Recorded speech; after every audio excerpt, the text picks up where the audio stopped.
Hello friends, this is Arpita and in this video I am going to discuss गर्भ की मासानुमासिक वृद्धि। इसका मतलब ये है कि जो जायगोट है, जायगोट की जो मंथली जो ग्रोथ है उसको डिस्कस करेंगे। फ्रेंड्स, इसमें मैंने आपको पहले ही बताया था कि जो रचना शारीर है मैं उसके सभी इम्पॉर्टेंट श्लोक्स को यहाँ पे डिस्कस करूँगी, तो वही मैं कर रही हूँ। जो यहाँ पर जायगोट का डेवलपमेंट है अकॉर्डिंग टू द मंथ्स, वो जितने भी श्लोक हैं उससे रिलेटेड वो सारे श्लोक मैं आपको इस वीडियो में बताऊंगी। चलिए शुरू करते हैं। चलिए सबसे पहले जो फर्स्ट मंथ के लिए जो श्लोक है वो ये है, तत्र प्रथमे मासी कललम जयते। इसका मतलब ये है कि तत्र का मतलब है कि इन दैट, मतलब यानी कि उस मंथ के अंदर, यानी कि फर्स्ट मंथ के अंदर, प्रथमे मतलब फर्स्ट, मासी मीन्स मंथ, कललम जयते। कललम बेसिकली जो गर्भ है, गर्भ को बताया है। गर्भ यानी कि जायगोट, जायगोट जो है वो कलल के समान है, कलल के जैसा है। कलल क्या है? कलल ग्रुप ऑफ सेल्स है which are indistinct and gelatinous. Basically group of cells आप कैलस के जैसा समझ सकते हैं। ये ग्रुप ऑफ सेल्स है जहाँ पर वो एक राउंड फॉर्म में है और इसी तरीके का जो कललम है वो बताया गया है और जायगोट उसके जैसा है। ओके, सो नेक्स्ट मंथ के लिए द्वितीय शीतोष्मा अनिलेर्भि प्रच्यमानानं महाभूतानं गणः सज्जते यदि पिंडः पुमानं स्त्री चेतं पेशी नपुंसकं चेद अब्रूदमीति। इसका मतलब ये हुआ कि सेकंड मंथ में शीत मतलब हो गया शैलेश, मतलब कफ। उष्मा मीन्स आपको पता ही है हॉटनेस है, हॉट को डिस्क्राइब करता है उष्मा, ये रहा। ठीक है, ये वर्ड्स एक साथ हैं जो आपको समझना पड़ेगा यहाँ पर चीज़ों को। अनिल, अनिल मीन्स वायु। इन सब के साथ जो पंच महाभूत है जब वो मिलते हैं तब जो गर्भ है उस पर काम, मतलब उस इनके मिलने से गर्भ की जो वृद्धि होती है उस वृद्धि की वजह से वो कैसा बन जाता है? घनहा बन जाता है। घन मतलब हो गया एक सॉलिड फॉर्म होता है, सॉलिड जैसा स्ट्रक्चर आपको उसमें देखने को मिलता है। किसकी वजह से? कफ, अनिल यानी वायु, उष्मा मीन्स हॉटनेस और साथ में पंचमहाभूत हैं। इनके एक साथ होने की वजह से और इसका गर्भ पे काम करने की वजह से उस जायगोट की जो फॉर्म है वो सॉलिड फॉर्म में वो बदल जाता है। और इसके बाद ये बताया है यदि पिंड, इसका मतलब ये है कि अगर वो सॉलिड फॉर्म जो है अगर वो गोल आकार की है तो वो पुरुष बनता है, यानी कि वो मेल बेबी होगा। और अगर वो स्पिंडल शेप का है, पेशी का मतलब होता है स्पिंडल या एलोंगेटेड शेप है, तो वो स्त्री यानी कि फीमेल बनेगा, फीमेल जायगोट होगा। और अगर वो अब्रुद मीन्स होता है, अब्रुद मीन्स यहाँ पर आपको वर्ड देखना पड़ेगा, ये अब्रुद है। अगर वो अब्रुद है तो इसका मतलब ये हो गया कि वो, अब्रुद का मतलब होता है ट्यूमर, ट्यूमर अगर जैसा है वो दिखने में तो वो नपुंसक बनेगा। Okay, transgender. अब थर्ड मंथ के लिए देखते हैं। थर्ड मंथ के लिए है तृतीय हस्तपदा शीर्षंशाम पंचपिंडका निवर्तन्ते अंग प्रत्यंग विभागश्च सूक्ष्मो भवति। इसका मतलब ये हुआ कि थर्ड मंथ में हाथ, पैर और सर, मतलब हेड, तो हाथ 2 हो गए, पैर 2 हो गए और सर 1 हो गया। इसकी वजह से 5 पिंडियाँ निकल आती हैं। ठीक है, आप ऐसा समझ सकते कि पहले जो सॉलिड फॉर्म थी वो सॉलिड फॉर्म में कुछ ऐसा पिंडियों जैसा कुछ निकल आएगा। 5 फॉर्म्स मतलब 5 पिंडियाँ सी निकल आएंगी और बनेंगी।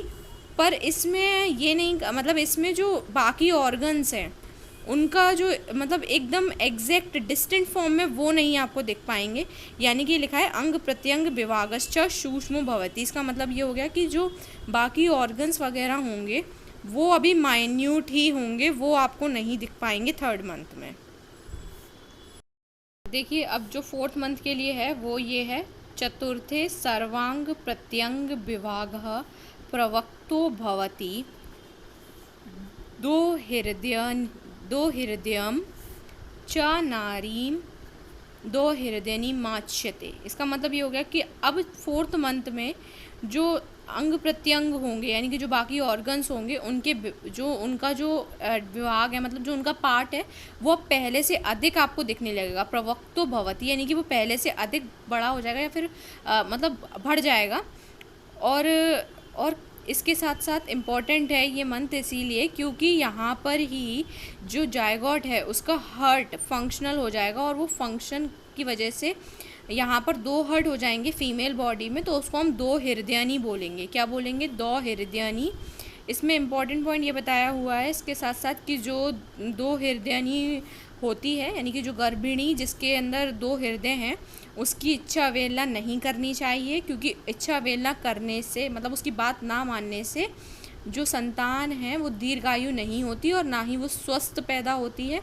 तो जो चौथे मंथ में मदर है उसकी इच्छाओं की उसकी जो विशेज़ हैं उसको पूरा करना चाहिए। ये एक इम्पॉर्टेंट है। और सबसे इम्पॉर्टेंट पॉइंट इसका 2 हृदयनी वाला है यानी कि 2 हृदय होते हैं इस गर्भिणी में, ये आपको याद रखना है 4th मंथ के लिए। देखिए 5th मंथ के लिए पंचमे मनः प्रतिबुद्धर्तम भवति। इसका मतलब ये है कि 5th मंथ में जो मन है जो जायगॉट है जो गर्भ है उसका जो मन है वो बहुत और ज़्यादा सचेत हो जाएगा। ऐसा आप समझ सकते हैं कि वो काफ़ी एक्टिव हो जाएगा। और आप ये भी जानते हैं कि 5th मंथ में जायगॉट जो है वो मूवमेंट शुरू कर देता है। तो बस इन सब चीज़ों से आप ये समझ सकते हैं कि उसका जो मन है वो एक्टिव हो जाएगा अपनी सराउंडिंग्स को लेकर के। और छठे महीने के लिए छठे बुद्धि है और छठे महीने में जो बुद्धि है वो और भी ज़्यादा एक्टिव हो जाएगी, प्रवर्तक हो जाएगी। 7th मंथ के लिए है यहाँ पर सप्तमे सर्वांग प्रत्यंग विभागः प्रव्यक्तकतरः। इसका मतलब ये हो गया कि 7th मंथ में जो ऑर्गन्स होंगे जो डिफरेंट पार्ट्स होंगे बॉडी के वो और भी ज़्यादा या फिर आप कह सकते हैं पहले की अपेक्षा और ज़्यादा बड़े हो जाएंगे। और इस मंथ में जो अगर जायगॉट पैदा होता है जो फीटस है अगर वो पैदा होता है तो फिर वो ज़िंदा रहेगा, बच जाएगा। इसके बाद 8th मंथ के लिए है अष्टमी स्त्री भावत्योज। इसका मतलब ये है कि 8वें मंथ में जो ओज है, ओज का मतलब बेसिकली इम्यूनिटी से रिलेटेड है। तो जो इम्यूनिटी से रिलेटेड कंपोनेंट है इस फीटस के अंदर अभी वो इतना स्ट्रॉन्ग नहीं है और वो इतना डेवलप नहीं है। तो अगर इस मंथ में अगर जो फीटस है वो पैदा हो जाता है तो वो जीवित नहीं रहेगा। क्यों? क्योंकि जो इम्यूनिटी वाला पार्ट है वो इस मंथ में अभी कंप्लीट डेवलपमेंट उसका नहीं हो पाया है, इसीलिए। अब देखिए 9th मंथ के लिए नवम दशमेकादश द्वादशानम मान्यतम अस्मेनम जयते अतोह अन्यथा विकारी भवति। इसका मतलब ये है कि जो फीटस है वो 9th 10th, दशा मीन्स नवम मीन्स 9, दशा मीन्स 10, दशमेक और फिर एकादशा जुड़ा हुआ है यानी कि 11 मतलब 10th और 12th द्वादश, इन सारे महीनों में पैदा हो सकता है। महीनों में पैदा हो सकता है यानी कि वो 9th 10th 11th और 12th मंथ में पैदा हो सकता है। और अगर इसके बाद अगर वो पैदा होता है तो वो विकारी होगा यानी कि उसमें कोई ना कोई डिफेक्ट्स ज़रूर होंगे।